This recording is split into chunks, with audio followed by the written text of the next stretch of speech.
Because I woke up and somebody wrote it, and I'm like, it's just like so many topics, and I'm like, who wrote these things? God. Okay.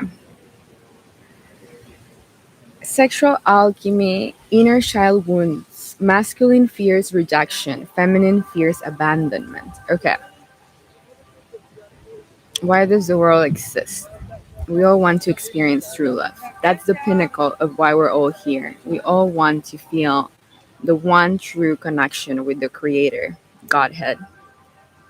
We can believe we'll find it in a relationship, in career, in monies, in trips, travels, amazing housing at the beach, waking up with pina coladas and whatever the fuck I want to do every morning.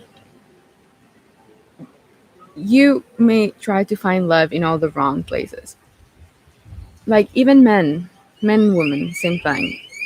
Yet beings with a masculine body in this incarnation, they believe they'll find it in success, financial success, and then when they get success, they realize that they're empty in a mansion, and then they're like, "Oh, I forgot that I also wanted connection with my divine counterpart or the feminine."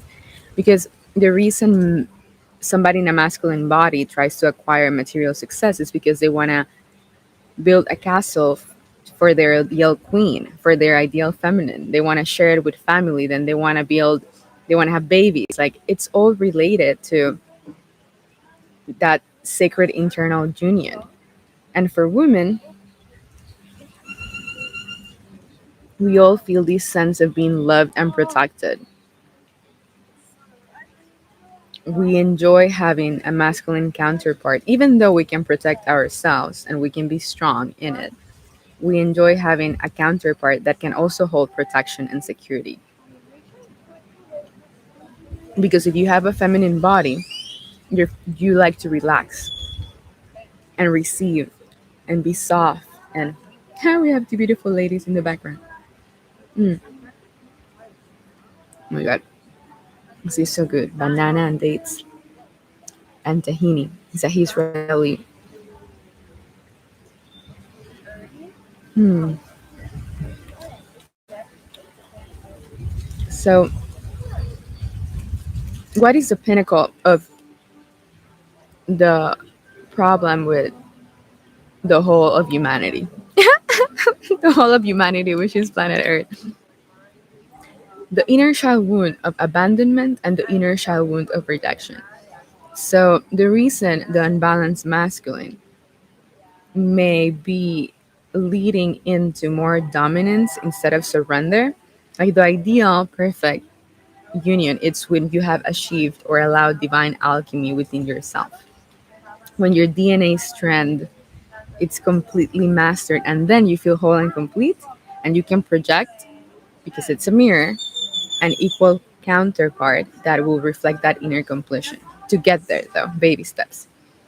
The masculine needs to heal its rejection wound because the reason it wants to control through dominance or it wants to be promiscuous and have infinite partners or never commit or run away. That's the immature masculine. Or shut down or not being able to feel their emotions and feelings is because deep down they feel like if they open up fully and surrender and give themselves to a divine counterpart as a feminine, they're scared to be rejected. They wonder if I really open up, if I really let her see who I am. Oh my god, that song came up. I just want you to know who I am. Oh, so cute. So they fear that if they truly open up to the feminine, they're going to be rejected in their most soft, vulnerable self because we all have the divine feminine and the divine masculine within. And for women, the wound is abandonment.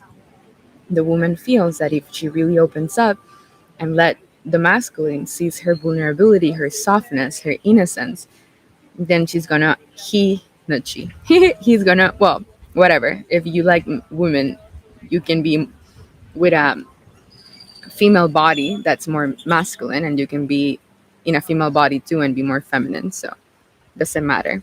It's just take it as it resonates. It depends in which essence do you resonate way more in your body? So there's no judgment in, yeah, whatever sexuality you want to claim for yourself. So if you feel, let's just use the example of men and women in regular configurations to make it easy. It's open to you, however you want to interpret it. So the female feels that if she really opens up in this innocence and this softness, she's going to be abandoned. So she puts on a wall to be in protection. And then the masculine,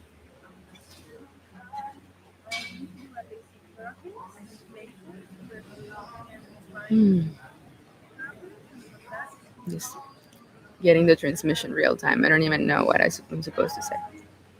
God ahead, what does the masculine does? There's 20 people here waiting for the answer. The masculine. Okay, yeah. The journey back to union is the masculine finding itself fearless enough, courageous enough to explore its feminine side. Because only when the masculine has truly explored his femininity and feel okay with surrender, without the fear of being rejected for its deepest softness. Okay?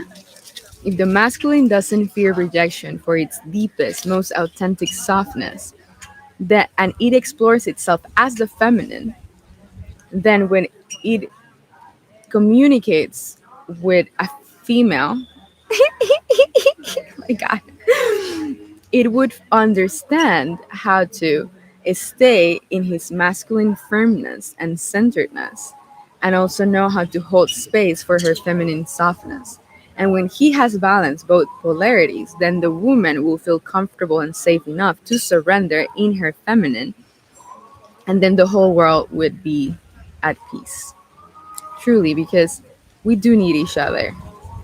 The masculine and the feminine need each other. We work better in partnership because then the one that has set of assets can complement the other, and then the woman doesn't have to split itself and become its own man, which is part of the journey. I did it. It's a suggestion to understand your masculine self, your masculine polarity, to then come back to wholeness and embody the queen. So the one that comes on the front is the feminine, yet you also have a backbone that sustains the stability and groundness of your feminine. Because if not, it's going to be feminine unbalance. So yeah, it's part of the process. Yet the complete mastery is when you have allowed both of them, so you can choose which one comes to the front, and then stop saying that there's no need for divine union, because it is.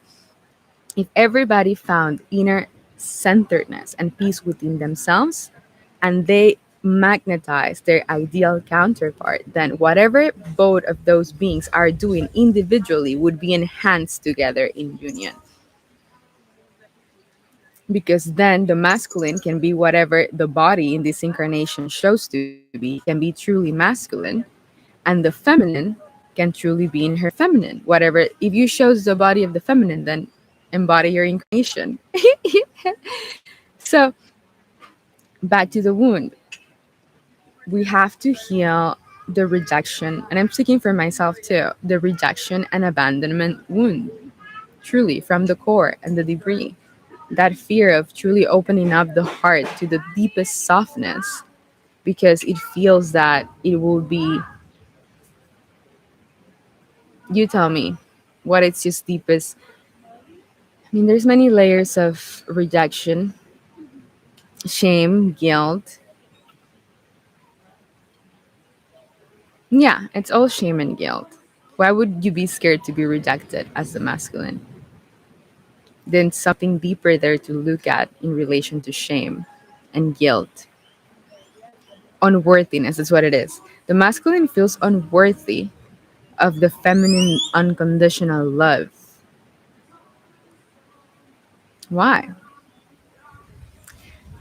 And this even happens in couples that are already married. Because if you're married and you live together with your partner, It doesn't mean that this ends. You shift every moment. Every moment is an opportunity for deeper exploration, for deeper understanding of what's the alchemy of that relationship and dynamic.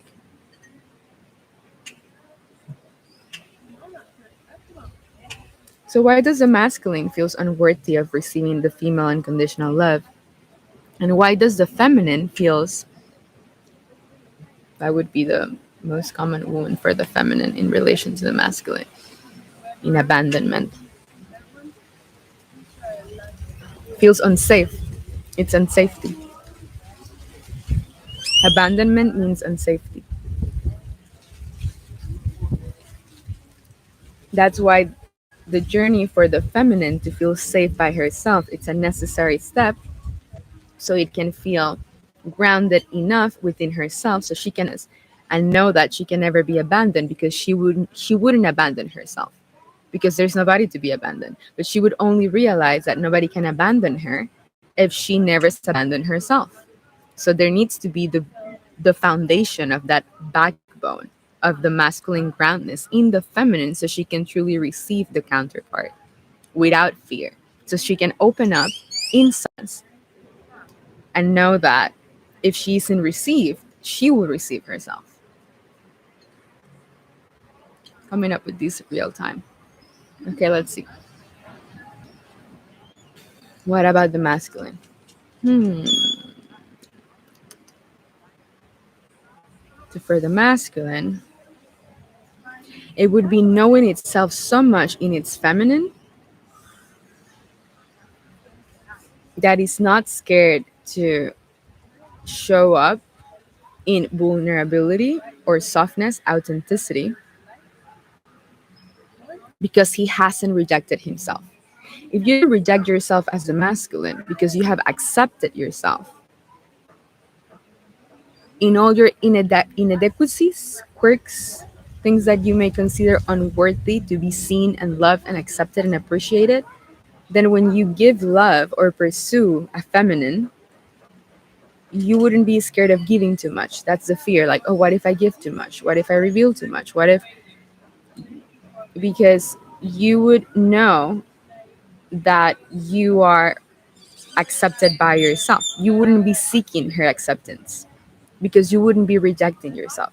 So you're going to keep replaying the same themes of feminine unsafety, abandonment, and masculine rejection and unworthiness until the masculine has integrated its inner feminine so it feels completely worthy and accepted by itself without the need for validation. Hookers, same thing, paying for sex or having multiple girlfriends so it doesn't feel like it's going to lose one counterpart to explore this divine union and coming back together to wholeness. Because if the feminine doesn't allow the masculine to go through those distortions of having all these safety nets, then, I mean, there's a whole topic of polyamory and having open relationships and clear communication. That's also valid.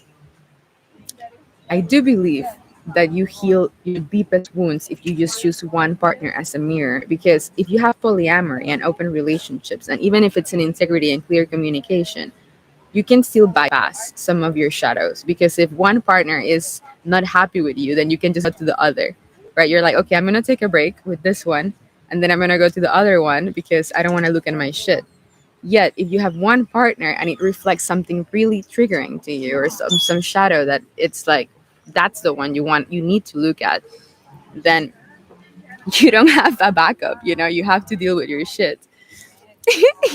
And that's how you heal quicker or integrate deeper. So yeah, it's a whole topic of when polyamory and open relationships and can be also a hindrance for deeper realization and deeper coming back together to wholeness. There's always deeper integration. There's always deeper refinement of the experience. Like there are places that you can go in sexual healing, like the traumas that come up because when we're intimate sexually with a partner, we're not just showing them, oh hi, I'm so happy you guys are here.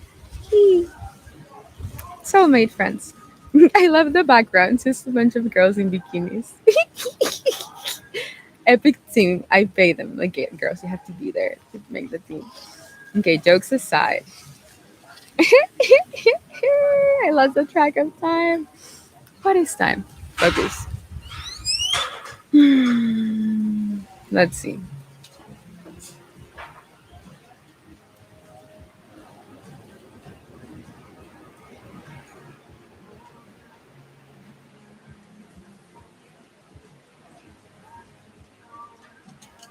Okay, got it. Sexual healing. So I feel like Eckhart Tolle when it's like so present. It's like, what is it? Okay, it goes back. So there are places that you can only go with a sexual partner because when you're sexual, intimately, physically sexual in bed with someone, it's not just one aspect. Like here, I show you my teacher aspect, my goofy aspect, or but I shift my personality with whomever I'm speaking to from authenticity because it becomes a hybrid of that. So when you're in sexual alchemy with someone physically, it's not just your wild sexual self. Your inner child is there too. So it's your inner child softness and your sexual self, your more animalistic essence simultaneously. So you're giving, like, you're opening all of your energy centers. And any deeper distortion and possible trauma that could be there. I mean, I don't believe in trauma anymore. How can we rephrase this so it sounds more absolute and freeing? Okay, we're done with trauma, guys. We're creating better stories. And as we create the story of our epic life, uh, you may find subtleties of refinement in your energy centers that could be energetic debris. So it's not trauma, trauma is gone. It's what could be left. This has come from humility, the never ending, the never access your okay, whatever, got an email. The never ending process of mastery, refinement, and deepening. The humility to know that even if you're done, like okay, you're healed, how much better can it get? Like that's what excites me the most. I'm like, what else I haven't looked at that I can look at? So there could be debris in the energy centers from previous lifetime experience, or also debris in the cellular memory from previous sexual experiences with previous partners as well. That when you go there with someone, that may come up. Yeah. And then you could see what is the deepest wound of abandonment or rejection or unworthiness that may be in the field to be transmuted into deeper self love. Because the goal is not to achieve completion through the other, the goal is using the mirror to deepen your own unconditional self love. Because the other, it's just going to mirror where you're at. And this is, I sent one of my VIP students yesterday a new definition of time. It was timeless, infinite, mirrored experience because we're always in the 0 point. There's no time. So time is just the frame mirroring back to you whatever personality, state of consciousness you're choosing to abide in that moment. So the partner would be your deepest mirror. You're building something. What does it has to do with the field? They're building. They're building a wall. I'm like, I'm trying to take them off, take off the walls, and they're building a wall. Subconsciously, I'm like, okay, wait. Oh my god.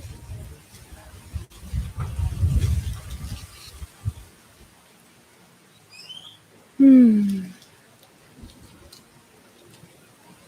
All right, I like that, Julie. Thank you. Any belief in separation instead of trauma. Any belief that I'm being separate from my experience.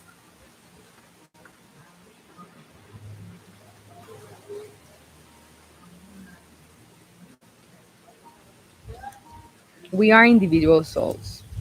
There's a subtlety there.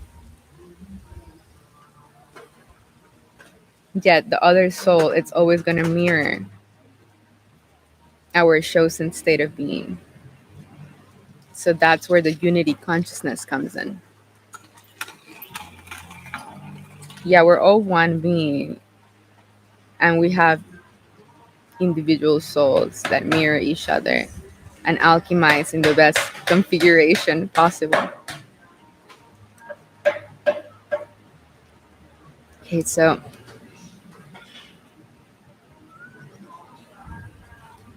let's see. That felt complete.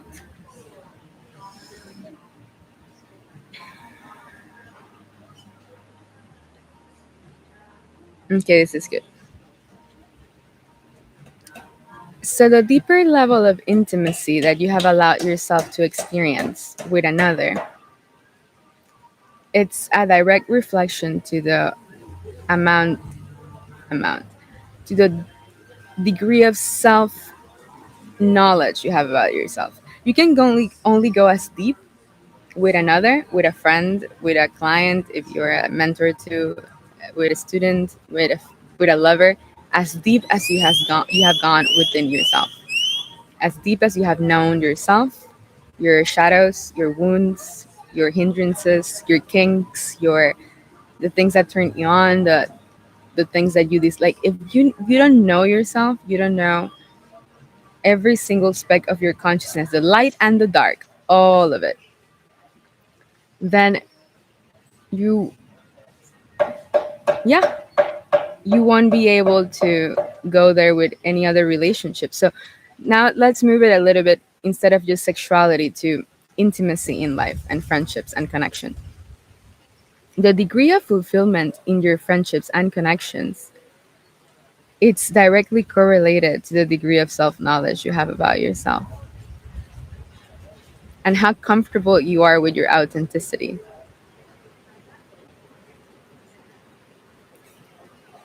That's like you can only hold space for someone as deep as you have hold space for yourself. You can only help be the mirror for somebody to heal themselves in your presence, because that's what happens with healers.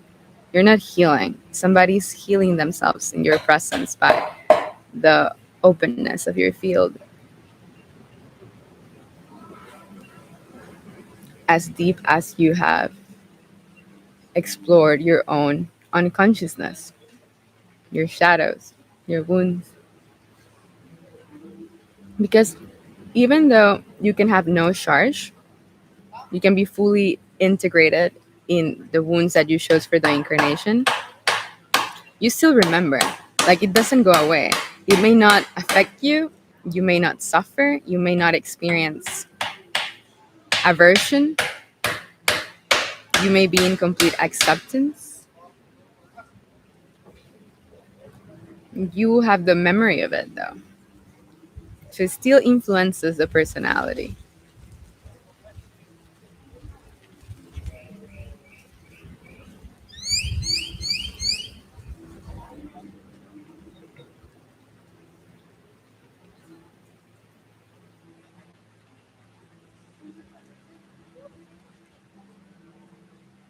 There's more to be said.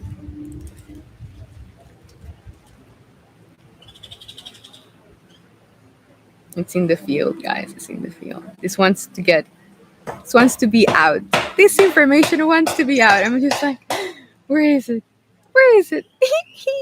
let's let it let's let it build up. I think that feels complete for now.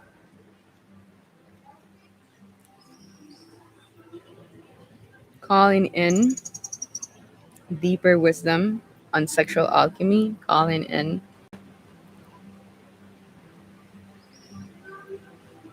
the expression of the depths of the sexual shadows, the expression of the depths of the wounds of abandonment, neglect, unworthiness, rejection. Okay, this is what needs to happen. I need to be personal here. Okay, probably the next video is going to be a story. I'm going to share personal stories on my journey through sexual healing and hindrances and avoidances and partnerships and what has gone wrong, what has gone right, what I learned, what I have healed. Nice. Okay, that's the next topic. I'm just like, why is it over now? I'm like, oh, okay, now I have to tell you my stories for reference. Okay. Lessons on sexual distortions and sexual alchemy. Liberation through inner child healing, or the acceptance of your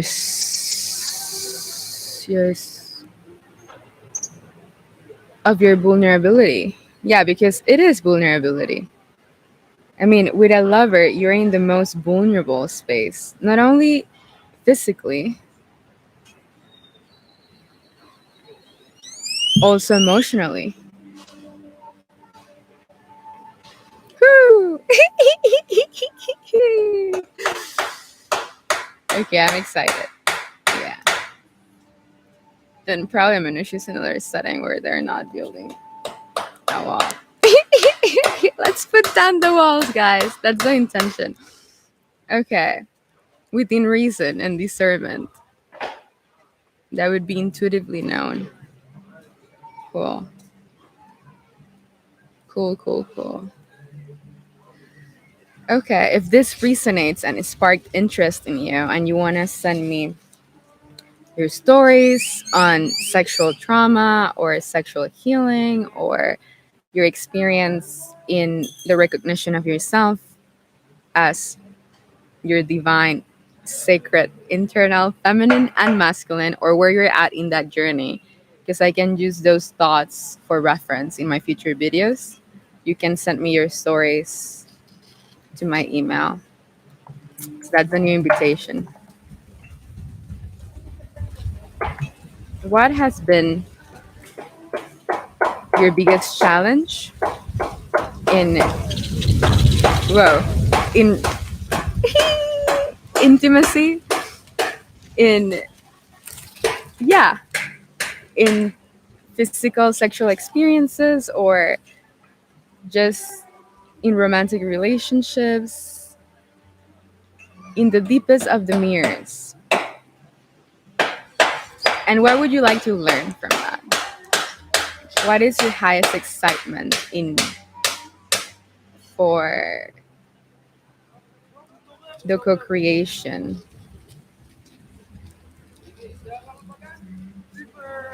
of the highest experience of true love within yourself in reflection with the other? So those are the questions. Okay. See you. All right. I created a new religion today. It's called the Rar Meow religion. So all you guys are welcome to join. It's my cult. The Rar Meow religion. Yay! Bye.